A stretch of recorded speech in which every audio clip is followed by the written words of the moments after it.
eu tenho uma questão que me atormenta aqui, é uma questão da cultura que gera uma reflexão interessante. Por que que tanto jogo tem tanta ruína? Por que que tanto filme tem tanto zumbi? Por que que a distopia tá tão na moda dentro da cultura pop? Bom, tem razões e razões. O caso da ruína pode ser diferente do zumbi, que pode ser diferente da distopia cyberpunk. Dá pra discutir caso a caso, né? Mas eu queria começar aqui mesmo, cara, é com a participação do Silvio Almeida, ministro dos Direitos Humanos do Brasil, que para você que não sabe, também é estudioso da cultura, né? É nerd pra caramba, joga videogame. Antes de ser ministro e tal, ele usava o tempo livre dele para fazer um canal animal aqui no Muito YouTube, com resenha de quadrinho, cacete. Pega uma fala do Silvio Almeida aí, vamos lá. Na minha palestra preferida dele, tá? Isso aí é ouro.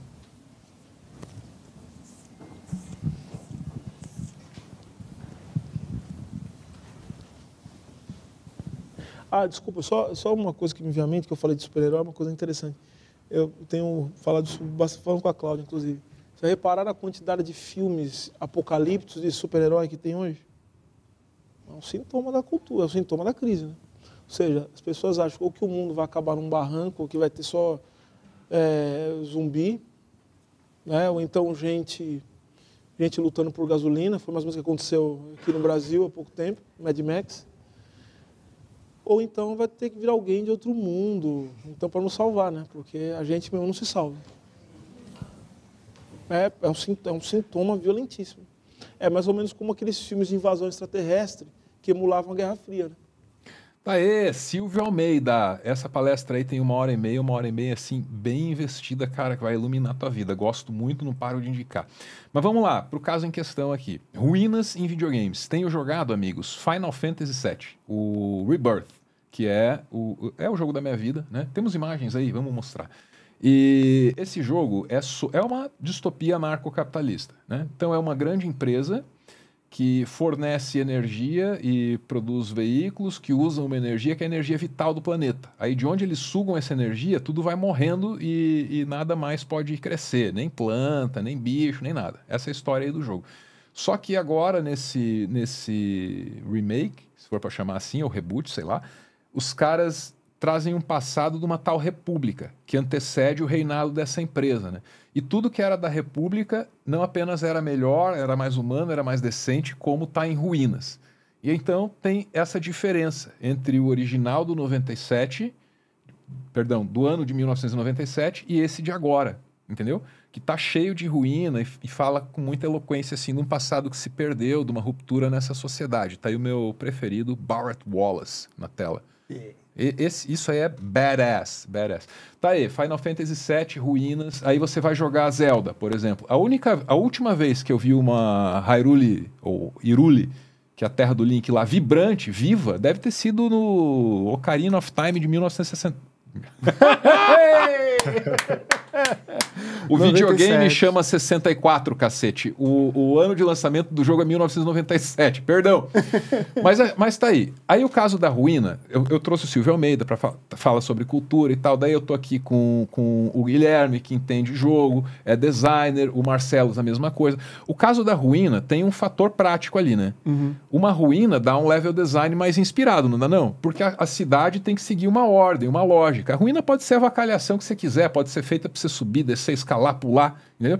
Então faria um pouco de sentido. Mas entendeu? Como sintoma da cultura, essa hipótese do sintoma da cultura, ela é descartada, ô Marcelos, pela explicação prática, pragmática da necessidade de um design atrativo ali para explorar o mundo, cara? Não, jamais. Eu acho que o Silvio Almeida foi mais uma vez sensacional, né? E o que eu acho é que nem sempre é consciente. Eu acho que o impacto, a influência cultural, ela vem, inevitavelmente a gente puxa, né, do nosso contexto, da nossa história, até do que eu acredito que chamam de inconsciente coletivo, né, que é um conceito bastante junguiano. Mas eu acho que está ali presente, eu acho que a leitura dele é muito pertinente, né? Eu fiquei lembrando da frase do realismo capitalista, né? Do Mark Fisher, que é mais fácil imaginar o fim do mundo do que o fim do capitalismo. Então, a gente chegou num ponto de crise onde não existe mais imaginação. A gente não consegue imaginar o que vem depois, a gente não consegue um cenário de prosperidade.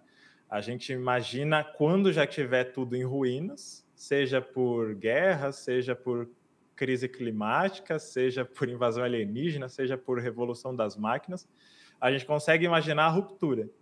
E aí a gente fica fantasiando com como que a gente vai juntar os cacos, que é a história, por exemplo, de um The Last of Us. Foi tudo pro buraco. O que sobra? Como que você se reorganiza? Eu acho que essa história é cada vez mais recorrente, assim, né? E o exemplo do Final Fantasy que você deu, Álvaro, é muito bom também, porque tem um outro aspecto aí da ruína, que é esse aspecto de um retorno ao paraíso, né?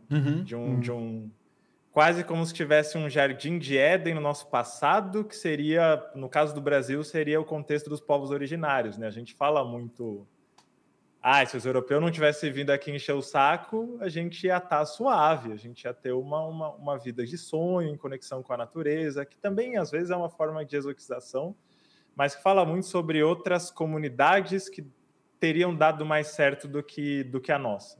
Então, acho que, por exemplo, no caso do Final Fantasy VII, isso, no original, lembro que tinha o Cetra, né? Que é o povo ancestral, pode crer.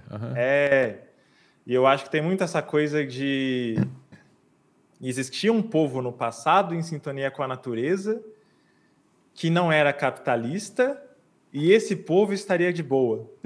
Nós é que estamos arruinando tudo. Eu acho que tem essa temática muito forte também. Nem um lado meio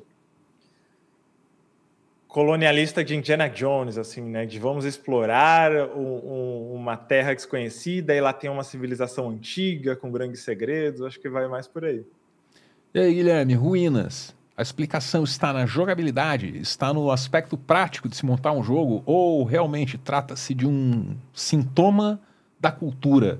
O capitalismo tardio e essa eu achei foda, crise da imaginação, que está na praça aí, segundo o nosso Marcelos. Bom, são 4 pontos, né?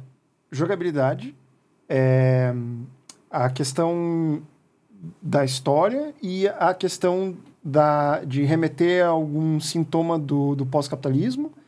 E qual foi a última que tu tinha comentado? Agora eu não lembro mais. Alguém pegou aí? Eu acho que era das ruínas antigas, né? Mas enfim. O mito ao passado quem mencionou foi o culto ao um passado mítico, quem mencionou foi o Marcelos. Mas segue lá, Guilherme, perdão. Não, tranquilo, vamos lá. Primeira questão do gameplay, né? Ruína.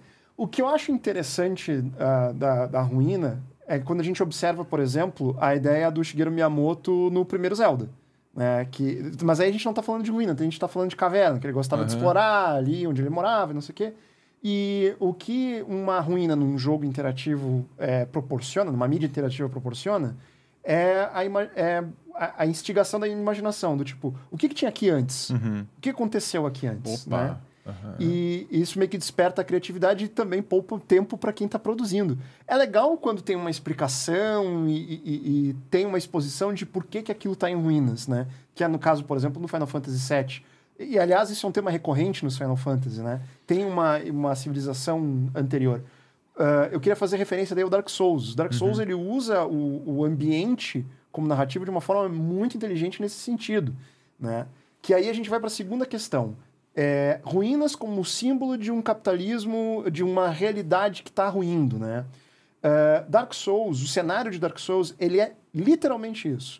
É um reino que decaiu, está em decadência, não está nem em decadência, decaiu, né? Ele não existe mais. Existe só uma casca do que um dia viera a ser aquele reino que era governado por deuses e, enfim, né? E aí eu vou estabelecer uma relação com o que o pessoal fala sobre o Drácula do Bram Stoker, né? Que saiu no século XVIII e ele era uma caricatura da realidade vitoriana, né? Na Europa naquela época. E que era também uma realidade decadente, né? Início da industrialização. Então, também uma questão assim, de exploração muito grande de recursos das pessoas. E a decadência da nobreza ela é representada pelo Drácula, né? Pelo menos é assim que dizem. Então, eu acredito que aí existe essa coisa de querer representar como o capitalismo extrativista, exploratório que a gente vive hoje, ele é uma coisa que vai nos levar à ruína, né? E essa galera toda tenta chegar como um aviso. E eu acho que é isso, cara. Porque o quarto ponto a gente não lembrou, né? Eu tenho manda, Marcelo. Um adendo rápido nessa parte prática, que o exemplo de Dark Souls me remeteu também a Zelda Breath of the Wild, que ele é um jogo totalmente mundo aberto, né? Tá muito em voga isso de você dar a liberdade para a pessoa fazer o que ela quiser na ordem que ela quiser. Então é mais difícil você contar uma história linear quando o jogador monta o quebra-cabeça em qualquer ordem. Qual que foi a solução desse Zelda? A história é predominantemente flashbacks. Você acordou 100 anos depois de uma grande crise, o reino está em ruínas, e você vai remontando essa história na ordem que você quiser, em contato com essas ruínas e com personagens que podem ter vivido esse passado. Então, às vezes, o mundo em ruínas é um jeito mais prático de você contar uma história não linear também, né? Porque o Dark Souls também tem isso, de você ficar lendo descrição de item, observando o cenário, para tentar montar a história por você, porque o jogo não vai te dar essa história mastigadinha com começo, meio e fim. A história é mais um quebra-cabeça para você montar.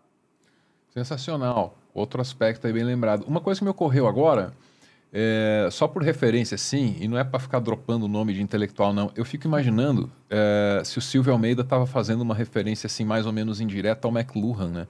Que é um estudioso da comunicação e é o cara que falou, entre outras coisas, que o artista, ou que a ficção, bola uma espécie de arca com a qual navegamos para o futuro, né? Então, tudo isso é uma espécie de treinamento para ruínas que virão. Isso na leitura do McLuhan. Então, meu amigo, durma com essa. Valeu.